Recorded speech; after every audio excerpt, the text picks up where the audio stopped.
Hello everyone, welcome to my YouTube channel. आज के इस वीडियो में हम लोग डिस्कस करने वाले हैं दिसंबर 2019 के इनऑर्गेनिक केमिस्ट्री के पार्ट सी के क्वेश्चंस को। तो आप लोगों का स्वागत है मेरे इस क्वेश्चन आंसर लेक्चर सीरीज में। अगर आप लोग पहली बार मेरे चैनल पर विजिट कर रहे हैं तो एक बार प्लीज चैनल को लाइक, शेयर एंड सब्सक्राइब कर दीजिएगा। पहला क्वेश्चन है आज का, the rate determining step in the catalytic synthesis of acetic acid by Monsanto process.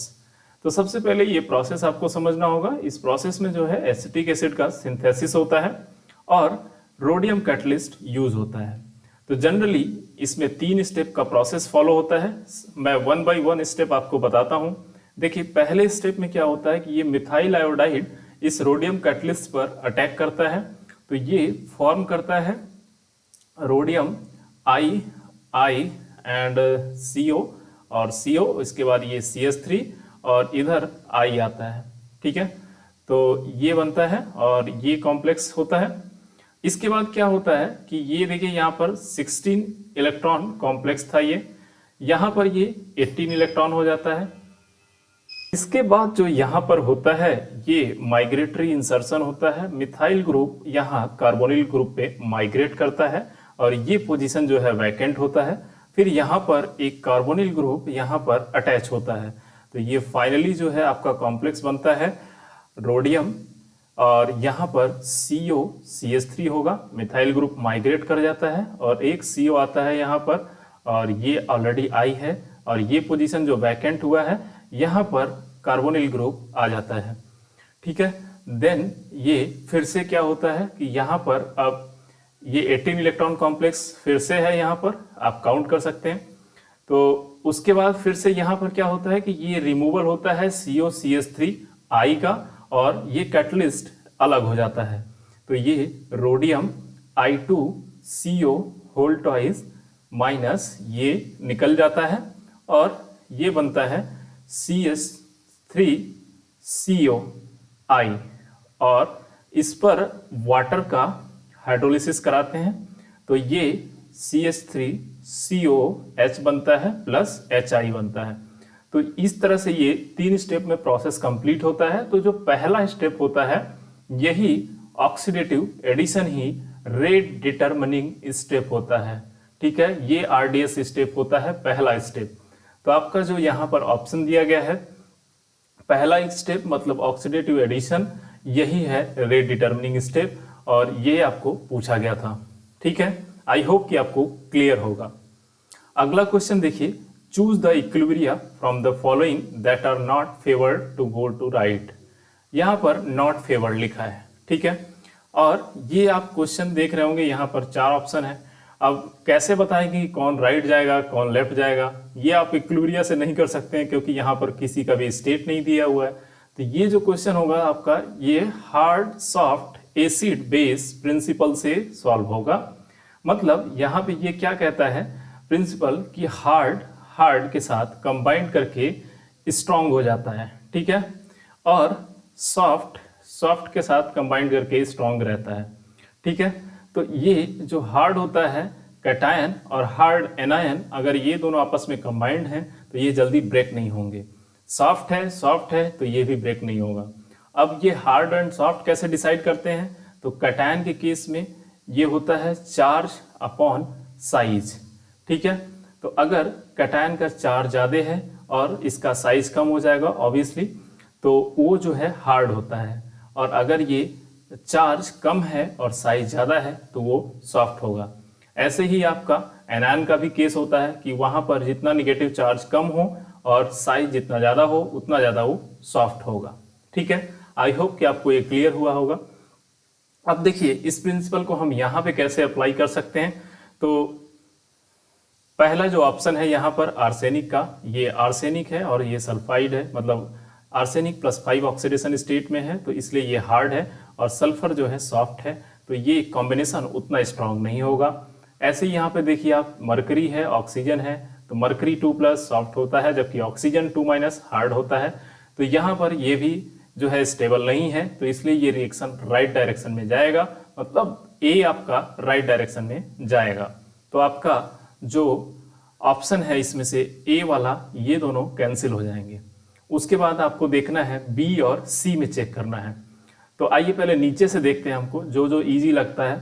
तो देखिए बेरिलियम फ्लोराइड, तो यहाँ पर बेरियम क्या होता है, हार्ड होता है, फ्लोराइड भी साइज कम है, हार्ड है, तो हार्ड हार्ड कॉम्बिनेशन स्ट्रांग है।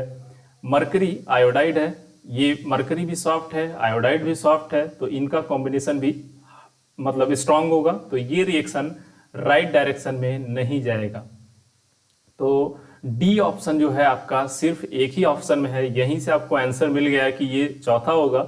लेकिन मोर कंफर्मेशन के लिए आप देख सकते हो यहाँ पर, जैसे आप बी के केस में आओ कि यहाँ पर बी क्या है। देखिए लैंथेनम 3+ है, हार्ड है, कार्बोनेट है, और कार्बोनेट क्या है, ये भी हार्ड है। बिस्मथ Bi3+ सॉफ्ट है, सल्फर सॉफ्ट है, तो ये भी जो है राइट डायरेक्शन में नहीं जाएगा। तो इस तरह से आपको बी और जो डी वाले ऑप्शन है ये आपको क्लियर समझ में आ गया होगा कि ये दोनों राइट डायरेक्शन में नहीं जाएंगे, जबकि आप ए देखे हैं कि वो राइट में जा सकता है।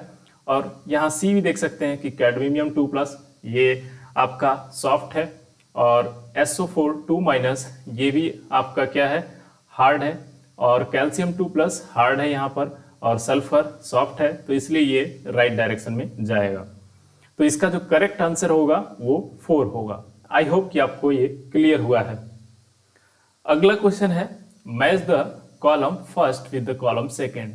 तो कॉलम फर्स्ट में पहला क्या है ऑप्शन, सोडियम हाइड्राइड। ठीक है, अब जितने भी ग्रुप फर्स्ट और ग्रुप सेकेंड के हाइड्राइड होते हैं इनको हम सिलेन हाइड्राइड बोलते हैं। ये आपको थोड़ा सा मतलब ध्यान रखना होगा।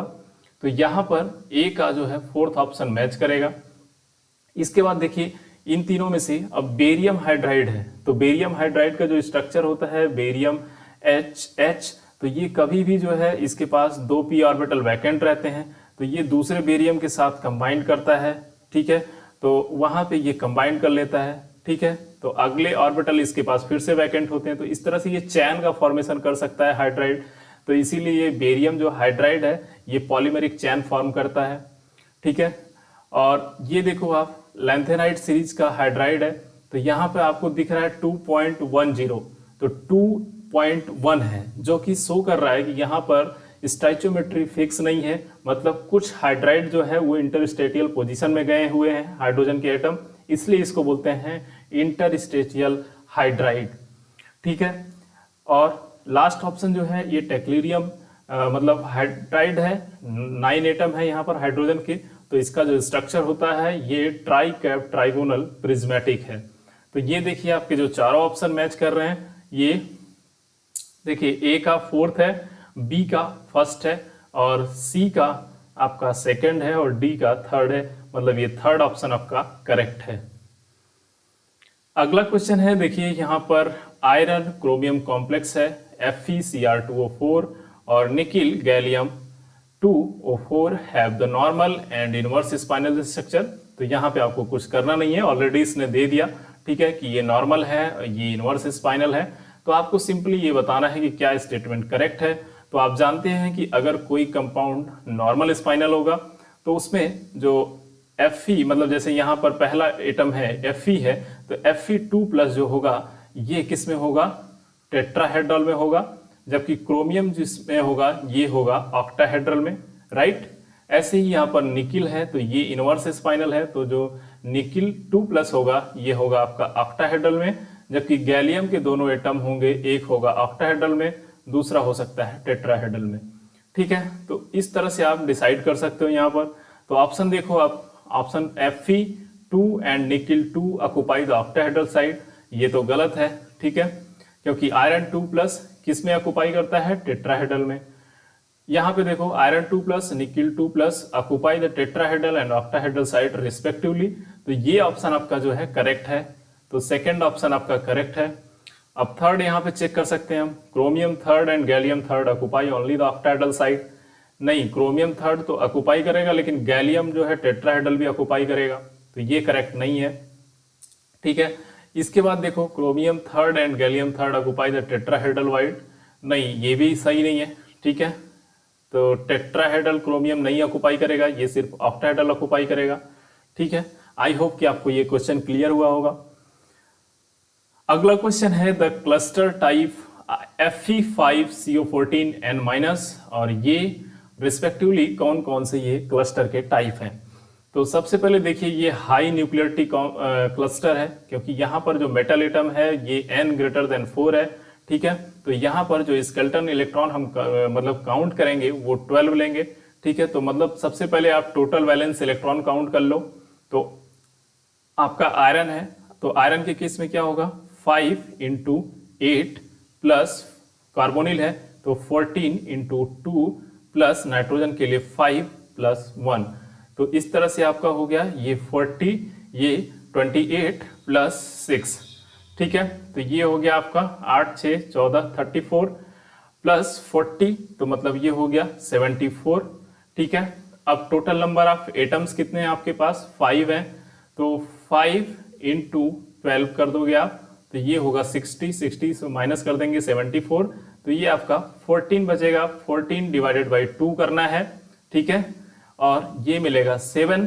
तो अब इस 7 के देखना है कि ये कौन सा फॉलो करता है। तो यहाँ पर नंबर ऑफ एटम है मेटल के 5, तो मतलब n हो गया 5, 5 + 2 मतलब n + 2, ठीक है। तो n + 2 तो होता है आपका नीडो, ठीक है। अगर ये n + 1 मिलता तो ये होता आपका क्लोजो, ठीक है, क्लोजो होता। और n + 2 नीडो है, n + 3 आर्केनो होता है, और n + 4 आपका हाइपो होता है, ठीक है। आई होप कि ये आपको क्लियर हुआ होगा। तो इस तरह से पहला जो ऑप्शन है ये नीडो वाला करेक्ट होगा। अब दूसरे का देखते हैं हम, दूसरे का कैसे निकालेंगे। तो यहाँ पर देखिए कोबाल्ट है, तो कोबाल्ट में वैलेंस इलेक्ट्रॉन 9 × 6 + 13 × 2 + 5 + 1, तो ये हो गया 54 प्लस ये हो गया 26 प्लस ये हो गया 6, तो टोटल हो गए आपके, तो ये आपका हो गया 86। अब देखिए यहाँ पर 6 मेटल हैं, तो 6 मेटल का कितना हो जाएगा स्केलेटन, तो 12 × 6 मतलब ये हो गया 72। तो 72 आप इसमें से माइनस कर दो, कितना बचेगा आपके पास, 8 में से 7 गया 1, 14, 14 / 2 मतलब ये होगा 7। और आपके पास कितना मेटल है, 6 है, तो 6 मतलब n + 1 मिलेगा, ठीक है। तो n + 1 आपका क्लोजो स्ट्रक्चर होगा। तो पहला होगा नीडो और दूसरा होगा क्लोजो। आई होप कि आपको क्लियर है। अगला क्वेश्चन है, the species which the shapes can be predicted by the VSEPR theory is और आर। तो यहाँ पे देखिए कि जो आपके पास पहला ऑप्शन है वो है प्लेटिनम कॉम्प्लेक्स। तो ये जो है कोऑर्डिनेशन कंपाउंड है, यहाँ पर आपका वैलेंस बॉन्ड थ्योरी एप्लीकेबल होता है, VSEPR नहीं लगता है। तो पहला तो ये रूल्ड आउट हो गया। उसके बाद दूसरा जो ऑप्शन है TeCl6 2-, और ये देखना है। तो ये तो हम इन जनरल पढ़े हैं कि PF3, ठीक है, और SF6 इसका स्ट्रक्चर ऑक्टाहेड्रल है और इसका आपका जो है पिरामिडल है। तो इस तरह से हम कह सकते हैं कि इन दोनों को तो हम एक्सप्लेन कर सकते हैं, जितने भी मेन ग्रुप एलिमेंट के कॉम्प्लेक्स होते हैं उनको हम VSEPR थ्योरी से एक्सप्लेन कर सकते हैं। लेकिन अब हमारा क्वेश्चन ये है कि ये क्या होगा, ठीक है। तो ये जो कॉम्प्लेक्स है टेरिलियम, ये ऑक्सीजन फैमिली का है, ठीक है, ऑक्सीजन सल्फर सेलेनियम टेरिलियम। तो इसके पास वैलेंस इलेक्ट्रॉन कितने हैं, 6 हैं, और एक जो है यहाँ पर देखिए 2- लोन पेयर है, तो टोटल हो गए 8। 8 में से कितना हो गया, 6 जो है इसने बॉन्ड में इन्वॉल्व किया है, ठीक है। तो 6 bond pair plus 1 lone pair, तो टोटल इसके पास जो है वो 7 इलेक्ट्रॉन बॉन्डिंग इलेक्ट्रॉन है, मतलब बॉन्डिंग इलेक्ट्रॉन पेयर है, ठीक है। तो इस तरह से जो इसका स्ट्रक्चर होना चाहिए था वो पेंटागोनल बाइपिरामिडल होना चाहिए था, लेकिन जो इसका स्ट्रक्चर होता है वो डिस्टॉर्टेड ऑक्टाहेड्रल होता है, ठीक है, डिस्टॉर्टेड ऑक्टाहेड्रल। तो ये जो कॉम्प्लेक्स है यहाँ पर ये आपका 7 इलेक्ट्रॉन पेयर रखते हुए भी ये ऑक्टाहेड्रल कॉम्प्लेक्स देता है। इसका मतलब यहाँ पर ये जो लोन पेयर है ये यहाँ पर stereo chemically inactive lone pair होता है। इसका मतलब ये है कि ये जो इलेक्ट्रॉन होते हैं ये हाइब्रिडाइजेशन में पार्टिसिपेट नहीं करते हैं, ठीक है। इसलिए जो इसका स्ट्रक्चर होता है ये ऑक्टाहेड्रल होता है, ना कि ट्राइगोनल पेंटागोनल बाइपिरामिडल होता है। तो ये एक एक्सेप्शन है, ये आपको याद रखना होगा। सिर्फ TeCl6 ही नहीं, आपको अगर BrCl6 भी पूछेगा तो ये भी एक्सेप्शन है, ठीक है। तो इस तरह से आपको ध्यान रखना है कि अगर आपका जो सब्स्टिट्यूएंट है मेटल एटम पे, सेंट्रल मेटल एटम के पास जो सब्स्टिट्यूएंट है, अगर इनकी साइज ज़्यादा होती है, जैसे यहाँ पे Cl है, तो इस केस में जो है ये मतलब जो आपका लोन पेयर होता है ये इनएक्टिव हो जाता है, मतलब ये पार्टिसिपेट नहीं करता है हाइब्रिडाइजेशन में, ठीक है। और ये जो स्ट्रक्चर है ये कंफर्म हुआ है XRD से, ठीक है। और भी एक्सपेरिमेंट किए जाते हैं जो क्रिस्टल स्ट्रक्चर डिटर्मिनेशन के लिए, उससे किया गया, तो वहां से ये कंफर्म हुआ है कि इसका ऑक्टाहेड्रल स्ट्रक्चर होता है। तो इस तरह से ये एक एक्सेप्शन है जिसको आपको ध्यान में रखना है। तो इसका जो करेक्ट ऑप्शन होगा आपको ये B और C दोनों होगा, ठीक है। तो आप नहीं, मतलब ओनली आपका जो करेक्ट ऑप्शन होगा ये C होगा, ठीक है। मतलब B को भी हम BSc PR से एक्सप्लेन नहीं कर सकते हैं। आई होप कि आपको ये क्लियर है, ठीक है। तो ओनली C जो है इसका करेक्ट ऑप्शन होगा। अगला क्वेश्चन देखिए, the correct statement about the base hydrolysis of cobalt pyridinium 4Cl2+, ठीक है। तो पिरिडीन का कॉम्प्लेक्स है और इसका पूछा है बेस हाइड्रोलिसिस। तो ये आपको कहाँ से क्वेश्चन है आपको पता है? तो ये क्वेश्चन आपका इलेक्ट्रॉन ट्रांसफर से है। तो यहाँ पर देखिए कि जो ये कंपाउंड है इसका स्ट्रक्चर इस तरह से है, ये ऑक्टाहेड्रल कंपाउंड है। यहाँ पर कोई भी आपको देखिए बेस हाइड्रोलिसिस कर रहा है तो सबसे पहले आपको देखना है कि SNCB है क्या, ये मतलब यहाँ पर कंजुगेट बेस हो सकता है क्या। तो यहाँ पर देखिए कोई भी ऐसा एसिडिक प्रोटॉन नहीं दिख रहा है आपको जो कि यहाँ पर अब्स्ट्रैक्ट किया जाए OH- के द्वारा। तो इसलिए यहाँ पर OH- के द्वारा कोई एक्सेप्ट नहीं कर सकते हैं, मतलब ये प्रोटॉन को नहीं अब्स्ट्रैक्ट कर सकता है। तो इसलिए ये रिएक्शन इसको तो फॉलो नहीं करेगा, SN1CB मैकेनिज्म को नहीं फॉलो करेगा। उसके बाद देखिए ऑक्टाहेड्रल कॉम्प्लेक्स है, तो ऑक्टाहेड्रल कॉम्प्लेक्स हमेशा जो है डिसोसिएटिव मैकेनिज्म को फॉलो करता है, ठीक है, डिसोसिएटिव मैकेनिज्म। और अगर ये डिसोसिएटिव मैकेनिज्म फॉलो करता है तो जो उसका रेट है वो SN1 की तरफ होगा, मतलब वो केवल रिएक्टेंट पे डिपेंड करेगा और बेस पे नहीं डिपेंड करेगा, ठीक है, केवल रिएक्टेंट पे डिपेंड करेगा।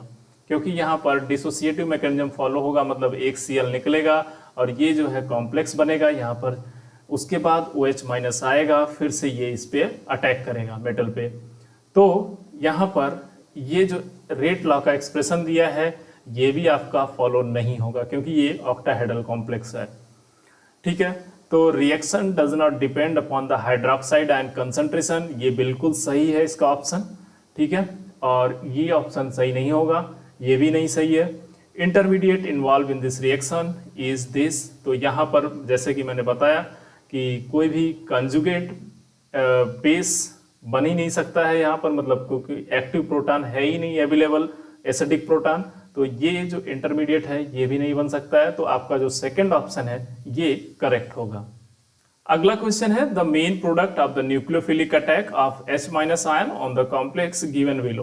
तो सबसे पहले आप देखो कि ये जो है कॉम्प्लेक्स है, इस पे पॉलीन है, ठीक है। तो जब भी कोई न्यूक्लियोफिलिक अटैक होता है, अगर 18 इलेक्ट्रॉन कॉम्प्लेक्स है तो वहां पर DMG रूल फॉलो होता है।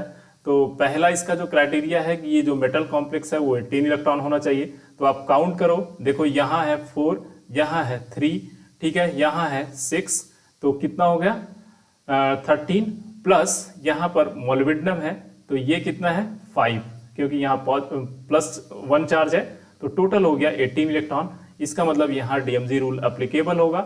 तो यहाँ पर DMG रूल क्या बोलता है कि जितने भी पॉलीन हैं उनमें न्यूक्लियोफिलिक अटैक पहले किस पे होगा, पहले इवन पॉलीन पे होगा, ठीक है।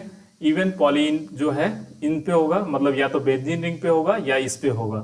अब इसमें भी आपको रूल याद रखना है कि पहला जो ए साइक्लिक होता है, ठीक है, ए साइक्लिक जो पॉलीन होता है उस पे पहले अटैक होता है कंपेयर टू साइक्लिक, क्योंकि साइक्लिक जो है वो स्टेबल होता है कंपेयर टू ए साइक्लिक।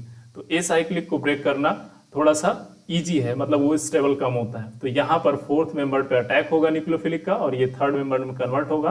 तो आप यहाँ पर इजीली देख सकते हैं कि आपको सिर्फ एक ही ऑप्शन है जो मैच कर रहा है, वो है सेकेंड ऑप्शन। ठीक है, तो आई होप कि आपको ये क्लियर होगा। बस आपको ये डीएमजी रूल याद रखना है, ठीक है, कि सबसे पहले इवन पॉलिन पे अटैक करता है कंपेयर टू ऑड पॉलिन, और वो भी अगर आपने देख लिया यहाँ पर, तो उसके बाद आपको देखना है कि ए साइक्लिक पॉलिन पे पहले अटैक करेगा कंपेयर टू साइक्लिक।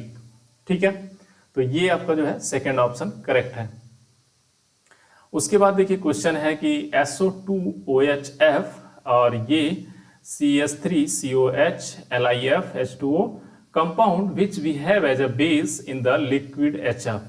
अब देखिए लिक्विड आपको HF दिया है, ठीक है, तो HF अगर ये सेल्फ डिसोसिएट होगा तो क्या बनेगा, H2F, तो H2F प्लस बनेगा प्लस F माइनस बनेगा आपका। ठीक है, तो यहां पर आप मान लो जैसे वाटर है, तो वाटर के साथ अगर आप ऐड करोगे यहां पर, तो वाटर क्या करेगा कि यहां पर HF है अगर, तो ये H प्लस को लेगा। ठीक है, तो ये कन्वर्ट होगा H3O प्लस में, प्लस F माइनस में कन्वर्ट होगा। ठीक, तो वाटर जो है इसके साथ अगर आप रहे मतलब लिक्विड फ्लोराइड HF में अगर आप वाटर ले रहे हो, तो वहां वाटर जो है एक्ट करेगा एज अ बेस। ठीक है, तो यहां पर बेस की तरह सिर्फ वाटर काम करेगा। ठीक है, तो देखो सिर्फ इन चारों ऑप्शन में सिर्फ डी में ही है जो वाटर इंक्लूड कर रहा है, लेकिन आपको और भी सारे ऑप्शंस को देखने हैं।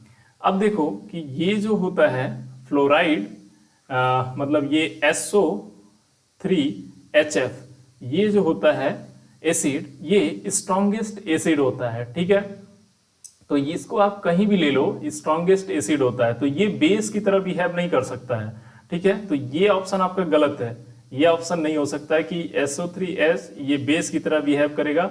ठीक है, यहाँ पर HF के साथ, मतलब अगर इसको आप ले रहे हो HF में, तो ये आपका एसिड की तरह ही बिहेव करेगा, मतलब ये H प्लस ही देगा। ठीक, और ये H प्लस लेगा। ठीक है, तो ये है कि ये ऑप्शन नहीं हो सकता है करेक्ट। अब देखिए यहाँ पर, तो जितने भी इसका रेफरेंस आप देख सकते हैं एटकिंस में। ठीक है, तो यहाँ पर जैसे एसिटिक एसिड लिए आप, अब एसिटिक एसिड बेस की तरह काम करेगा। लिक्विड फ्लोराइड लिथियम फ्लोराइड ले रहे हैं, तो ये भी बेस की तरह काम करता है। तो जैसे यहाँ पर आप HF लोगे, ठीक है, तो ये H प्लस ले लेगा, और ये जो है एसिटोनियम आयन बन जाएगा, और ये फ्लोराइड माइनस देगा। ऐसे ही लिक्विड फ्लोराइड में क्या होगा कि मतलब आपका लिथियम फ्लोराइड में मतलब ये H प्लस को ले लेगा, ठीक है, और F माइनस को दे देगा। तो इस तरह से आपका जो यहाँ पर फोर्थ ऑप्शन है वो करेक्ट है। आपको बस ये ध्यान रखना था वाटर के साथ क्या होगा, और इसी से आपको पकड़ना था, सिर्फ यही ऑप्शन करेक्ट है। अगला क्वेश्चन है कि the Mossbauer spectrum of a sample containing the iron recorded in the presence of a static magnetic field, the number of possible allowed transition. तो सबसे पहले आप Mossbauer spectrum of a sample containing iron record, तो iron का sample है, तो iron जो 57 nuclei होता है, यही मॉसफेयर एक्टिव होता है। ठीक है, और इसका जो दो स्टेट होता है, ठीक है, एक होता है मतलब आई वैल्यू 3/2 जो कि एक्साइटेड स्टेट होता है, और एक आई वैल्यू होता है 1/2 जो कि इसका ग्राउंड स्टेट होता है। तो यहाँ पर 1/2 और 3/2 होते हैं, और इसके बाद जब हम यहाँ पर मैग्नेटिक फील्ड अप्लाई करते हैं, ठीक है, तो यहाँ पर हम मैग्नेटिक फील्ड नहीं अप्लाई करते हैं, उसके पहले का है। तो इसमें जो है कितने डिजेनरेट लेवल है, देखो आप इसको निकालना है तो 2ni+1 से निकाल सकते हैं आप। तो यहाँ पर i की वैल्यू 3/2 है, ठीक है, और +1 करेंगे तो ये यहाँ पर 4 स्टेट है, मतलब एक्साइटेड स्टेट में 4 लेवल जो है डिजेनरेट होते हैं आयरन के, जबकि ग्राउंड स्टेट में डबली डिजेनरेट होता है। तो जैसे ही मैग्नेटिक फील्ड हम अप्लाई करते हैं, तो ये जो 4 स्टेट है ये डिफरेंट mi में टूट जाते हैं, आप ये कह सकते हो। ठीक है, तो ये जो है इस तरह से ब्रेक करते हैं, तो -1/2 +1/2, और यहाँ पर भी जो है ये इस तरह से हो जाते हैं। ठीक है, तो अब यहाँ पर जो है सिलेक्शन रूल लगता है कि डेल्टा mi की वैल्यू या तो 0 होनी चाहिए या ±1 होना चाहिए। ठीक है, ये सिलेक्शन रूल लगता है। तो यहाँ से आप देख सकते हैं कि जैसे 1/2 है, तो 1/2 के लिए एक ट्रांजिशन होगा 1/2, दूसरा होगा अगर आप 1/2 से जा रहे हैं -1/2, ये भी होगा क्योंकि आप -1/2 -1 करोगे 1/2, तो ये -1 आएगा। तीसरा हो सकता है आपका मतलब ये 3/2 से मतलब 1/2 से 3/2 जा रहे हो, तो एक जो है स्टेट से आपको 3 ट्रांजिशन मिल रहा है, तो ऐसे ही -1/2 से भी आपको 3 मिलेगा। एक यहाँ -1/2, दूसरा 1/2 और तीसरा -3/2। तो आपको 3 ट्रांजिशन मिलेंगे, तो टोटल आपको 6 यहाँ पर सिग्नल मिलेंगे मॉस वेव स्पेक्ट्रा में। तो ये जो आपका थर्ड ऑप्शन है ये करेक्ट होगा। ठीक है, अगला क्वेश्चन है कि match the column first, second and third. तो देखिए यहाँ पर ये क्वेश्चन बहुत ही सिंपल था, इसको आप कर सकते थे। जैसे यहाँ पर जिंक है, ठीक है, सबसे पहले आप इसको ही पकड़ो, क्योंकि यहाँ पर जिंक कार्बोनिक एनहाइड्रेस हम जानते हैं, ठीक है। तो यहाँ पर जिंक जो है ये हिस्टाडीन लगा होता है इसके साथ 3, और यहाँ पर वाटर के साथ ये मतलब OH रहता है, ठीक है, इस तरह से रहता है कार्बोनिक एनहाइड्रेस। फिर इसके बाद यहाँ पर CO2 और देते हैं, तो ये जो है इसको H2CO3 में कन्वर्ट करता है, ठीक है। तो कार्बोनिक एनहाइड्रेस होता है और ये आपका जो मतलब बनेगा वो कार्बोनिक एसिड बनेगा, ठीक है, इसको कार्बोनिक एसिड बोलते हैं। तो ये जो है B फर्स्ट और Z के साथ मैच कर रहा है। इसके बाद देखिए आप जो है मॉलिब्डेनम होता है, इसको हम यूज करते हैं कहाँ पर, जेंथिन ऑक्सीडेज में यूज करते हैं और इससे यूरिक एसिड बनता है, ठीक है। ये बायो इनऑर्गेनिक के पार्ट हैं, ये आपको थोड़े याद रखने पड़ेंगे, ठीक है। तो आप ये ऑप्शन देखते हैं कौन सा मैच कर रहा है। अब B का फर्स्ट, ठीक है, B का फर्स्ट और Z, तो B का फर्स्ट और Z सिर्फ एक ही ऑप्शन जो है मैच कर रहा है, तो यहाँ से भी आप डायरेक्टली लगा सकते हैं। देखिए B का फर्स्ट, हाँ, और ये Z, तो अब आप देखो A का थर्ड और Y होगा। निकिल कोएंजाइम F430 में यूज होता है जो कि मीथेन फॉर्म करता है, जबकि मॉलिब्डेनम जो है ये जेंथिन ऑक्सीडेज में यूज होता है और यूरिक एसिड फॉर्म करता है। तो ये दो तो पता था, ठीक है। तो निकिल अगर आपको नहीं पता है तो आप इसको यहां से इजीली फाइंड आउट कर सकते हैं। अगला क्वेश्चन देखिए कि consider the following statement, the highest oxidation state of group 8 मतलब आपका 18, ठीक है, 18 ग्रुप मतलब xenon family element is more readily shown in their oxides and their in the fluorides. तो ऑब्वियसली जीनॉन के जितने भी कॉम्प्लेक्स हैं, क्योंकि ये मतलब आपके इनर्ट गैसेस हैं, तो ये जल्दी रिएक्ट नहीं करते हैं, तो इसलिए इनका ऑक्साइड और फ्लोराइड ही कॉम्प्लेक्स बन पाता है। ये बिल्कुल सही है, मतलब हाईएस्ट जो ऑक्सीडेशन स्टेट है ग्रुप 8 का, ठीक है, वो ये शो करता है। दूसरा आप देखो कि iron can exist in the -2 formal oxidation state also, तो ये भी बात सही है, क्योंकि जितने भी कार्बोनिल कॉम्प्लेक्स हैं, जैसे आयरन का कार्बोनिल कॉम्प्लेक्स है FeCO4 2-, तो ये जो कॉम्प्लेक्स है यहाँ पर -2 चार्ज होता है आयरन का, तो ये भी स्टेटमेंट इसका सही है। थर्ड स्टेटमेंट देखते हैं, manganese Tc and rhenium easily form Mn मतलब +2 ऑक्सीडेशन कंपाउंड। देखिए यहाँ पर क्या होगा कि ये ऐसा नहीं है, क्योंकि जो मतलब ट्रांजिशन सीरीज में जब हम अप टू डाउन जाएंगे तो मेटल का इलेक्ट्रोपॉजिटिव कैरेक्टर बढ़ेगा, मतलब वो हायर ऑक्सीडेशन स्टेट में जाना चाहेगा, ठीक है। तो मैग्नीज जो है +2 से +7 तक ऑक्सीडेशन स्टेट इसका वैरी करता है। तो मैग्नीज और Tc तक हम फिर भी मतलब सोच सकते हैं कि हाँ ये +2 में एग्जिस्ट कर सकता है इजिली, लेकिन जो रेनियम है ये +2 नहीं, ये और हायर ऑक्सीडेशन स्टेट में रहेगा, ठीक है। तो हमारे पास यहाँ पर जो दो स्टेटमेंट है ये दोनों सही है और ये स्टेटमेंट सही नहीं है, तो करेक्ट स्टेटमेंट पूछा गया है, तो ए और बी इसका जो है ये राइट ऑप्शन है, ठीक है, समझ में आया होगा। अगला क्वेश्चन है the correct statement for the dithionate and dithionate. तो ये है डाईथायोनाइट और ये है डाईथायोनेट। तो सबसे पहले मैं इसको बताता हूं आपको, डाईथायोनाइट इसको क्या लिखते हैं, तो ये होता है H2O4 2-, और ये डाईथायोनेट होता है आपका H2O6 2-, ठीक है। तो ये दो एनायन है, इनका स्ट्रक्चर आपको पता होना चाहिए, ठीक है। तो यहाँ पर देखिए SS बॉन्ड प्रेजेंट होता है सल्फर के केस में, क्योंकि S double bond O minus, और यहाँ पर भी है डबल बॉन्ड O माइनस।